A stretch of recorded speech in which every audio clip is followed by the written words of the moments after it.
Hi, happy holidays, folks. I have 3 tips for you for surviving the holidays through the spirit of motivational interviewing. So I was driving in my minivan and I asked my 12-year-old, my kids, and what tip should I give folks for surviving the holidays? And my 12-year-old daughter answered, and she said, you should tell them to drink more wine. And I thought to myself, what a fascinating thing that a 12-year-old has already internalized that message of these vices as things that we reach for in order to get through. So instead of telling you to drink more wine, I'm going to consider the spirit of motivational interviewing and a couple of elements that we can bring in to control what we can control, and that is ourself and our own beliefs and attitudes.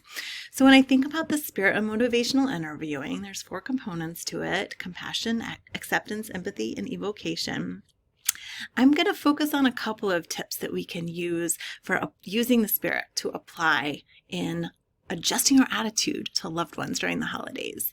And the first one is compassion first.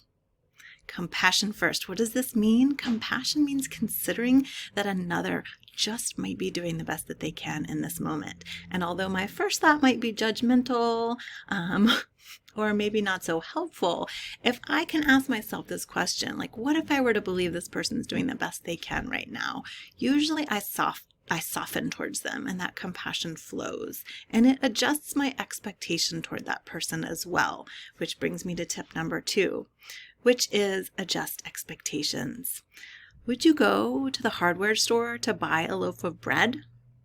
No, you wouldn't, because that just sets you up for frustration, wasted time, resentment. Maybe you'd storm around and yell at a clerk. No.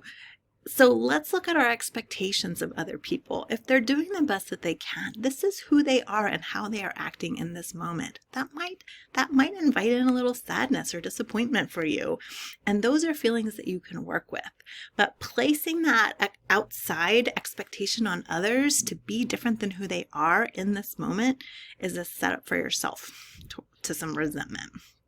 So tip number 3, oxygen mask over self first.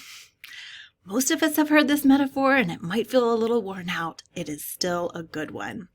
So why do we put our oxygen mask over ourselves first? Like they say in the airplanes, help yourself before you help a child or someone who is in need of assistance, because we're not very much help to others when we're passed out. So what does it take to take care of you during this holiday season?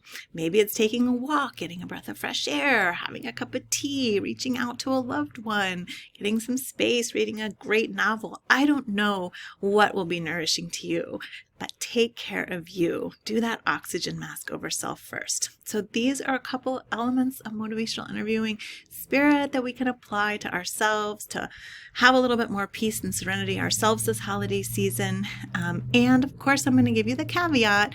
Sometimes we got to call people out. Sometimes we got to call people in. Sometimes we got to have expectations of other people and have boundaries and hold people to keeping those boundaries. So do what you got to do to take care of you.